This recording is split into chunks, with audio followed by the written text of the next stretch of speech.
Today we're going to be talking about wine competitions. A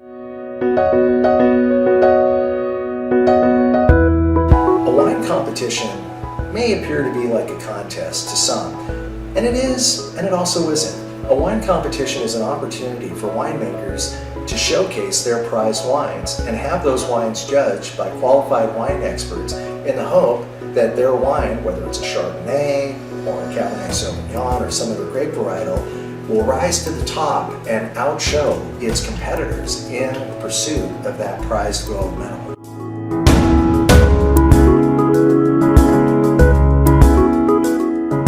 Wine competitions can be held just about anywhere and everywhere, and wine competitions are held in most cities in the United States, most states, and in other countries, and all around the world. Now, in my career, most of the time when I participated in wine competitions, these competitions have been held in hotels, though I've also participated in wine competitions that were held by state fairs and also held privately amongst wine trade groups.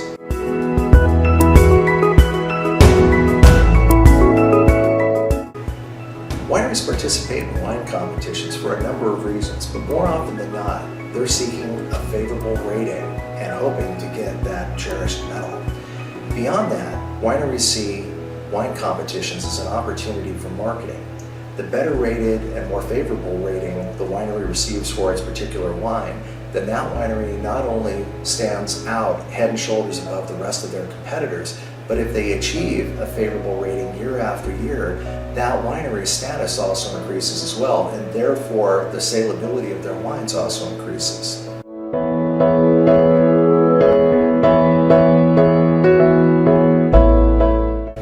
Asked what kind of wines are submitted to wine competitions.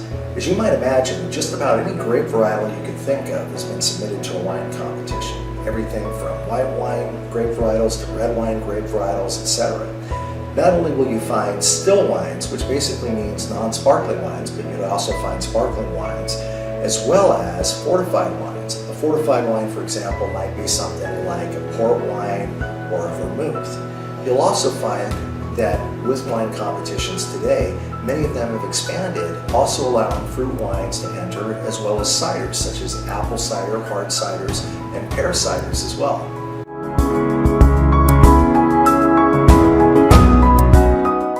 Wine competitions have very strict criteria for the wine judges in order for wine judges to participate in wine competitions.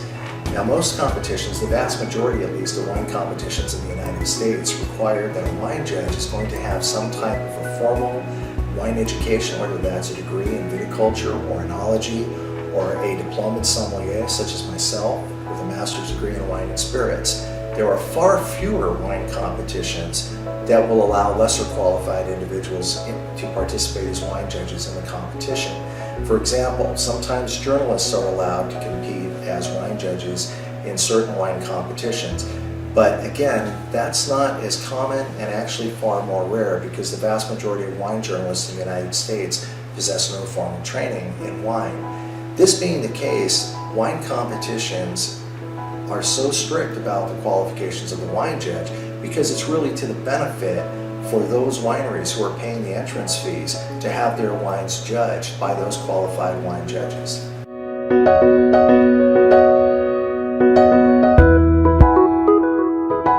I'm often asked, how many wines are poured at a wine competition on a given day? Well, really, that depends upon the wine competition itself. The average wine competition lasts about 2 days, and fewer go into a third day, and even less, the smaller ones are just about a day long. However, you can have anywhere from 1,000 to 2,500 wines or more poured in a given day. So at your larger competitions, obviously they're going to have a lot more judges and a lot more tables. And at a table, you can have anywhere from 6 to 10 judges at a given table. So what happens with all the wines is they're divided into what are called flights. So at each table in a wine competition, the judges are typically going to start out in the morning judging your lighter wines, such as a white wine. And as the day progresses, then they may go into your blush wines or rosés, and then from there into the red wines, and then into the afternoon into fortified wines, and then after that perhaps the ciders such as hard apple cider, hard pear cider, etc. So each flight of wine can have as few as 9 wines to as many as 25 or more. So at the smallest competitions I've ever judged, I've probably tasted as few as 100 wines in a day to over 250 in a day. Talk about palate fatigue.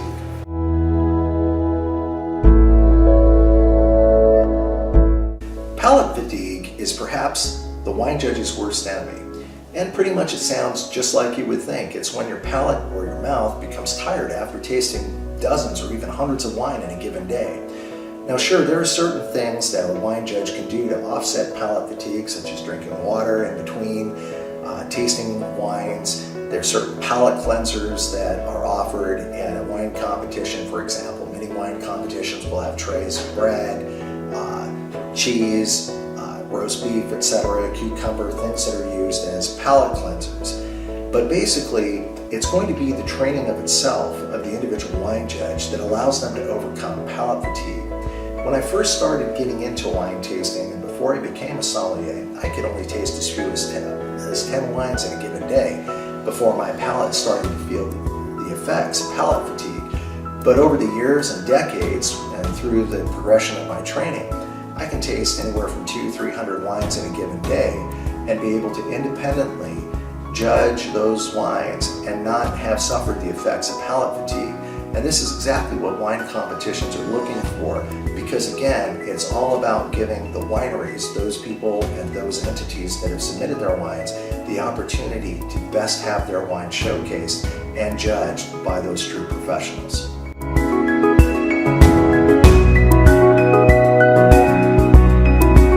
Often asked, why do wine judges spit? Or why do you see them always leaning over a bucket and spitting or expectorating? Well, there's a reason for that. Obviously, first and foremost, you don't want to drink every single wine that you taste, because if you did, pretty much after a couple flights of wine, you'd be inebriated or drunk. So that's the first and primary reason for spitting. Secondly, the reason why you also want to spit is to avoid palate fatigue. And beyond that, while there's going to be some terrific wines at wine competitions that you would love to swallow, and truth be told, sometimes we do, there's often sometimes wines that you definitely wouldn't want to taste or have go beyond your throat. So spitting serves primarily for the protection of the judge, which is really to keep from getting inebriated. But beyond that, the spitting also helps them to overcome palate fatigue as well.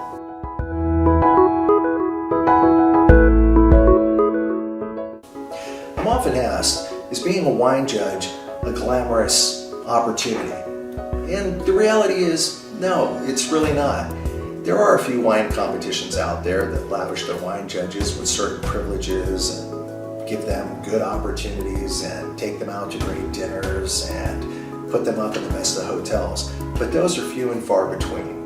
The vast majority of wine competitions, it's really a volunteer opportunity for the wine judge, and it's our way of giving back to those wineries who've supported us through our careers. In between tasting flights of wine, we're right there with the rest of the staff, busting our own trays, cleaning the tables at the end of the day, helping to clean up the tables, fold up tables, put away chairs, etc. So again, we're right there in the trenches with everybody else at the wine competition. Now true, our training and so forth gives us that opportunity to participate, but we're also there really to give back to the wine world and the wine community that's helped to put us in the positions that we're in today.